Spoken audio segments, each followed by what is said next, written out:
Natural da capital de São Paulo, Adriane Marcon é formada desde 2007 pela Universidade Anhembi Morumbi e coaching de emagrecimento na Sociedade Brasileira de Coaching. É sócia proprietária da clínica Fisioforma na unidade Pacaembu, em São Paulo. É responsável pelo programa nutricional do método 4D, que tem como objetivo o emagrecimento através da redução alimentar consciente, visando a qualidade de vida e a introdução de hábitos saudáveis para a vida. Muito boa noite, meu amigo, minha amiga. O nosso encontro de final de noite. Programa Ponto de Equilíbrio. E se você quiser participar da sua opinião, sua sugestão, a sua crítica, você pode mandar através das nossas redes sociais. Agora você está vendo aí na sua tela, você pode mandar através do Facebook, através do Instagram. E se de repente você perdeu algum programa ou gostaria de assistir novamente um tema que interessou, você pode acessar o nosso canal exclusivo do programa no YouTube, que você está vendo agora. Ali você vai encontrar desde o primeiro programa até o mais recente, até o último programa exibido. Ele é atualizado semanalmente. O programa é sempre feito pensando em você. E nessa noite é com imenso prazer que recebemos a doutora Adriane Marcon. Ela é nutricionista e nós vamos falar um pouquinho sobre açúcar na alimentação infantil. Doutora, obrigado por ter aceito o convite, é um prazer recebê-la aqui. Prazer é meu. Açúcar na alimentação infantil, né? Parece que agora a mídia, os meios de comunicação, existe uma conscientização um pouco maior. Mas eu me lembro que até uns 10, 15 anos atrás, era uma coisa muito difícil de se controlar, porque tudo era feito voltado para a criança consumir alguma coisa, ou açúcar em excesso, ou de repente uma alimentação não tão saudável em excesso. Como a medicina, como os profissionais têm se comportado para combater, porque parece que isso daí já está atingindo quase um nível de epidemia, né? Exatamente. Na verdade, é bem contraditório, porque ao mesmo tempo que tem, hoje em dia, muitas informações, que tem muitas trocas, né, até do açúcar, por exemplo, a gente tem opções de açúcares mais saudáveis, ao mesmo tempo tem crescido muito a obesidade infantil por conta desses alimentos açucarados, industrializados, né? Então, é uma contradição aí, a gente vê também que é muito também por causa do falta de tempo, dos pais, a mãe não tem tanto aquele tempo de ficar preparando a lancheira da criança, então acaba comendo na cantina da escola. Então, todo esse meio acaba influenciando para a criança também comer errado, né? Nós sabemos que, lógico, é difícil, conversava aqui com a senhora, na minha época que minha filha era criança, já existia esse bombardeio para consumo de açúcar, etc. E não é uma coisa fácil dos pais controlarem, porque você está lutando com quem? Com a mídia, com o colega da escola, com o passeio de final de semana, é muito complicado. Mas existe algum caminho que, a senhora falou de açúcares mais saudáveis, né? Existe algum caminho, sem ser radical, de se controlar ou de se amenizar esse problema? Existe, hoje em dia tem bastante opções, por exemplo, da mãe fazer uma receita ou até mesmo de comprar alimentos que são doces, mas não são necessariamente com açúcar branco, que o açúcar branco, o açúcar refinado, ele é o mais maléfico, né? É o açúcar que todo mundo deveria tirar da dieta. Esse é o vilão da história, o açúcar refinado, esse é o mais perigoso? É o mais perigoso, porque ele já passou pelo processo ele tirou todos os nutrientes que ele tem, e foi adicionado químicas nele, conservantes, tudo que faz mal. Então, além dele aumentar o peso, aumentar a produção de insulina no corpo, né, que gera diabetes e outras doenças. Ele engorda mais, então, do que o outro açúcar, do que o mascavo, os outros tipos de assim, açúcar? caloricamente falando, as calorias são bem parecidas, então a gente não pode abusar de um açúcar mascavo, de um açúcar de coco. O que muda é que, por exemplo, o açúcar de coco, o açúcar mascavo, eles têm nutrientes. Não é só alta caloria, estimulação da produção de insulina, aumento do peso. A diferença é essa. É a mesma coisa o sal branco e o sal rosa. A diferença é que um tem nutrientes e o outro não. Então, em questão de saúde, né, de ser mais saudável, sim. A gente opta muito mais por um açúcar de coco, né? Quanto mais escuro, mais nutrientes tem. Mas às assim, vezes a pessoa até acaba fazendo confusão, como eu já presenciei, né? A pessoa pega um açúcar mascavo e fala, não, olha, isso aqui pode consumir à vontade, não tem problema não. Não engorda, o cara coloca ali, ele coloca em tese, colocaria uma colher de açúcar normal e coloca 3 do mascavo. Exatamente, aí que é o perigo, né? É aí que já está errado. Então, se for consumir, consuma pouco, com moderação, não pode ser livre só porque tem nutrientes. E para a criança, porque a maioria desses produtos, a dificuldade que os pais encontram é que esse produto já vem industrializado, né? Então é difícil porque você vai chegar para a criança e falar, não consuma, mas você não tem como tirar daquele produto também o açúcar branco, que ele já veio industrializado. E também a parte da mídia, né? Que até um tempo atrás aí existia muito aquela associação, né? Olha, você vai comer esse doce, ou vai comprar esse doce, ou vai comprar essa sobremesa e você vai ganhar tal brinquedo. Que acaba estimulando, né? Prejudica demais, né? Exatamente, isso acaba influenciando muitas crianças, porque muitas vezes elas compram porque são atraídas pelos brinquedos, né? E aí já que está em casa, acabam consumindo o alimento também. Quais os riscos, principalmente para a criança, né? Ali, com idade muito, 2, 3, às vezes 4 anos, desse consumo exagerado do açúcar? O que ele pode ocasionar a curto, a médio e a longo prazo? Olha, em primeiro lugar, é o ganho de peso, né, a obesidade, e a obesidade ela vai desencadeando diversas outras doenças. Então, é uma extensão de problemas. A obesidade pode acumular gordura no fígado, diabetes, que né, é uma doença muito grave, normalmente é silenciosa, então você só vai descobrir quando já está desencadeada, né, quando está no estado grave. Pode também afetar a autoestima da criança, né? Porque normalmente se ela é obesa ou sobrepeso na fase de infância, ela também é na fase de adolescência. Que aí é quando já começa a se preocupar, né? Com roupa, com a aparência, com amizades, principalmente. O primeiro namorado, etc. Exatamente, isso acaba influenciando muito. E aí levam consequências para a vida toda, né? Normalmente uma criança obesa, ela tem de 30% a 50% de chance de ser um adulto obeso. Né, as células têm memória, então é muito difícil. E até a sociedade, a Organização Mundial da Saúde, recomenda que a criança, antes dos 2 anos, não tenha nada de ingestão de açúcar, nem nos alimentos industrializados, porque é onde está formando o paladar da criança. Né? Então, se a criança já... Mais fácil, não? Habituar, acostumada. Né? E vicia mesmo, né? É comprovado hoje que vicia mais do que cocaína, o açúcar. O açúcar mais que a cocaína. Mais que a cocaína. Eu já entrevistei aqui o Dr. Young, um toxicologista famoso, ele me falou. Eu nunca entendi muito aquela proibição que tem em alguns locais, principalmente nos Estados Unidos, da pessoa não poder beber até os 18 ou 21 anos. Né? Uhum. E eu comentava com ele, falava, bom, mas aí quando a pessoa faz 21 anos, ela vai beber... se ela quiser, que lógico, bebeu, tudo que ela não bebeu. Ele falou, não, você está enganado. Porque até os 18 ou 21 é quando o corpo forma uma dependência. Então, ele falou, até no caso de alcoolismo, a senhora falava do açúcar, o alcoolismo também, se a pessoa ela não ingere álcool até os 18 anos, ou ingere muito pouco, dificilmente ela vai ser um alcoólatra. É exatamente isso, o açúcar é a mesma coisa. Então, até os 2 anos de idade é onde está formando o paladar da criança. E também, se ela se habituar muito aos paladares mais doces, consequentemente, ela não vai gostar muito de verdura, legumes, né? Então, acaba afetando todo o resto também. Então, parece que é bobagem, que é coisa pequena, mas um pouquinho de açúcar que ela vai consumindo, principalmente nessa idade, é o suficiente para ela já viciar, para ela não sentir tanto prazer nos outros alimentos também. O sinal de alerta para os pais aí, ele está diretamente ligado. O primeiro sintoma seria que os pais pudessem perceber, seria o peso da criança? O peso da criança, mas às vezes tem criança que não tem tendência, principalmente menino na adolescência, não tem muita tendência em aumentar o peso, né? Mas o que a sociedade também, a Organização Mundial da Saúde determinou é que uma criança, um adolescente, ele consuma, até o adulto, em 10% mais ou menos do valor energético total consumido, né, das calorias que ele consome. Para vocês terem uma ideia do tanto que é. Uma criança, por exemplo, que consome 1.300 calorias no dia, ela poderia consumir 16 gramas de açúcar no dia.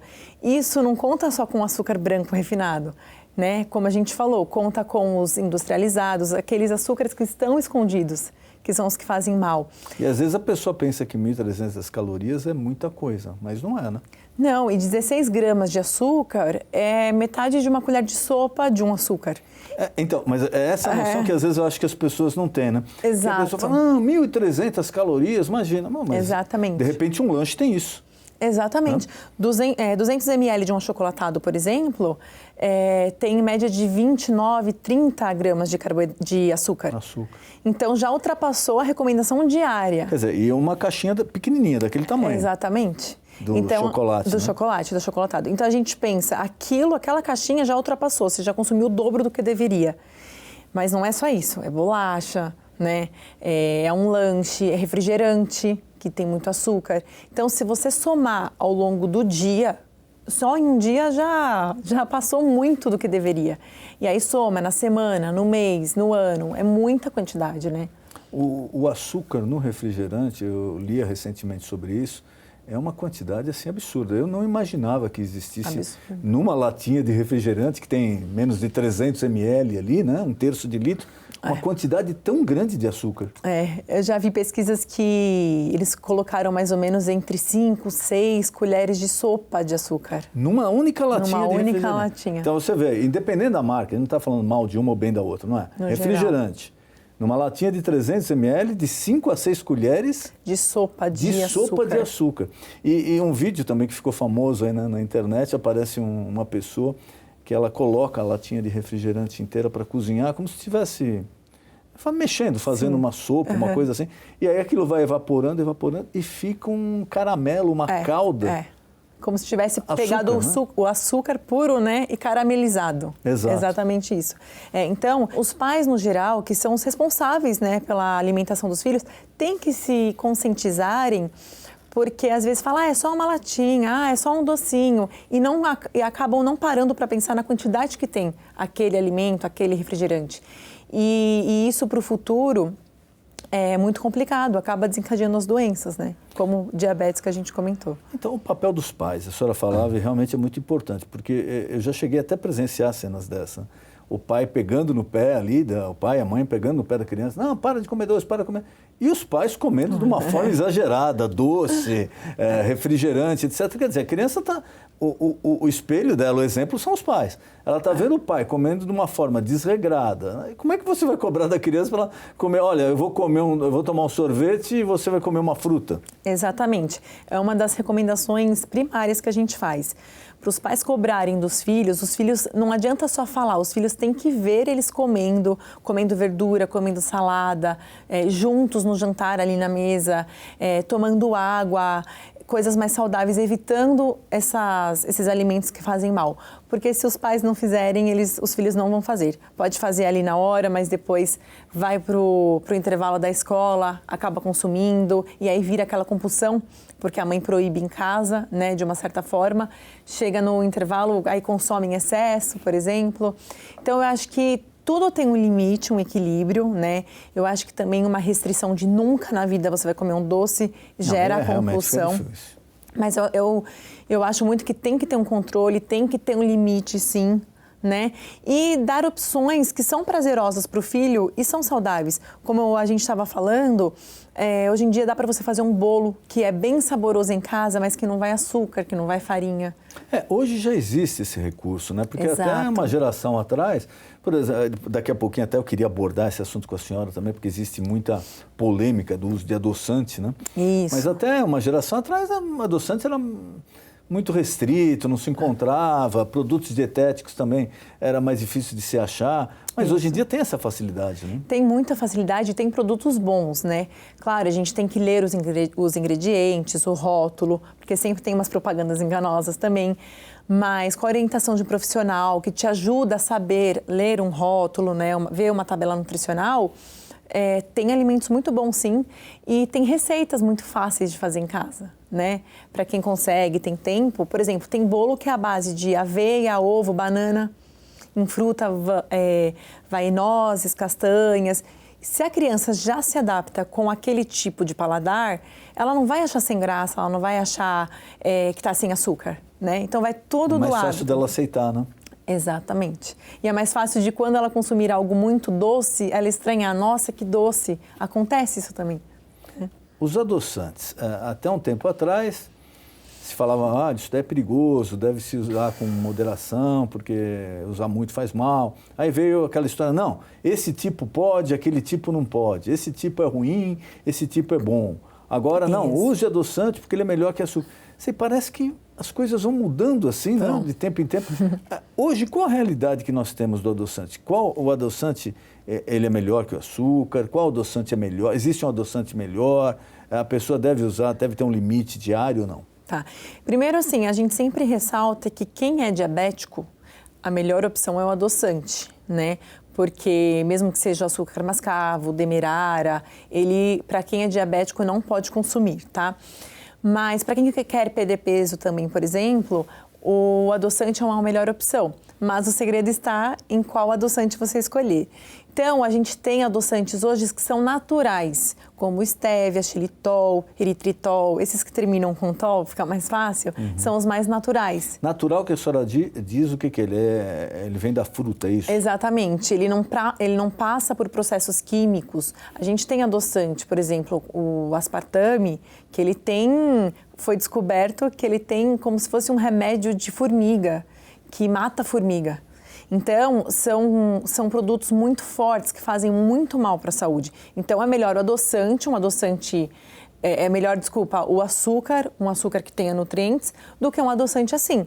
Então, sempre procura a orientação de profissional para ele te avaliar e ver qual que é o melhor tipo de adoçante, porque não são todos que são bons, tem uns que são bem maléficos.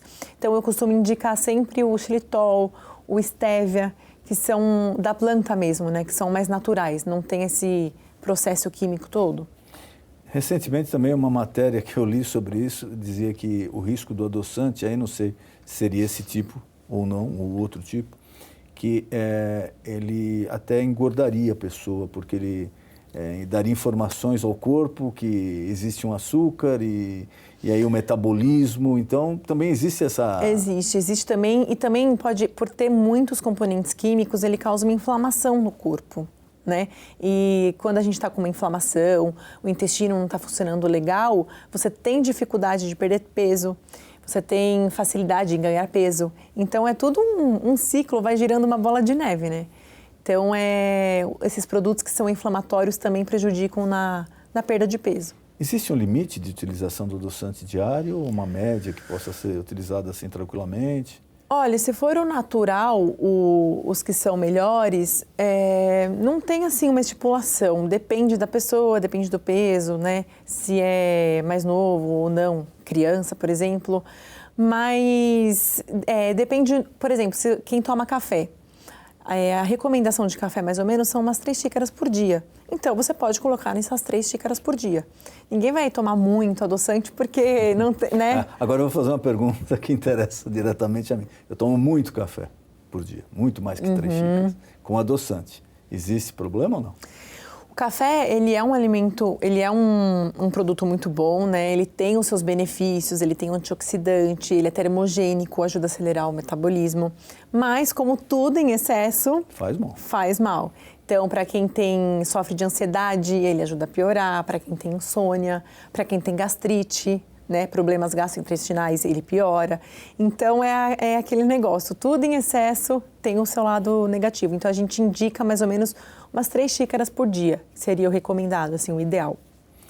A parte voltando ao adolescente, à criança, né, que parece que hoje em dia está começando cada vez mais cedo, pela tecnologia, pela informática, por tudo que vem acontecendo aí na vida da criança e do adolescente, ela desgasta muito menos energia, porque até uma geração atrás você via a pessoa, né, a criança, o adolescente ia para a rua, jogava bola, andava de bicicleta, saía com os amigos, fazia caminhadas, etc. Hoje parece que a pessoa, principalmente o jovem, ele fica sentado na frente da tela do computador ou da televisão, e isso daí ele só vai acumulando, ele não vai eliminando, né? Exatamente. Infelizmente, não parece, é a realidade mesmo, né? Hoje em dia, as crianças, os adolescentes ficam muito refém dos celulares, dos iPads e não brincam mesmo. Primeiro que na rua, não dá para brincar mais. Já existe o fator aí de segurança, que realmente dos anos para cá piorou muito. E eu, na minha época, brincava na rua todo dia. Não tinha problema nenhum. Exatamente. Segundo, que a maioria mora em apartamento, fica meio limitado. E tem os smartphones, todas essas tecnologias que a criança fica ali na frente o dia todo. Então, fica sedentária, não se movimenta, não faz também uma academia, uma natação. Tudo isso também, com certeza, é um dos maiores fatores, além da alimentação, que gera, né, a obesidade, o ganho de peso e as doenças que são doenças crônicas não transmissíveis, né? A senhora falava sobre diabetes, né, que é uma doença silenciosa, que não dói, mas que ela é muito perigosa. E parece que hoje, cada vez mais cedo, as pessoas estão... Exatamente. Antigamente, diabetes tipo 1 eram em crianças, diabetes tipo 2 eram só em adultos.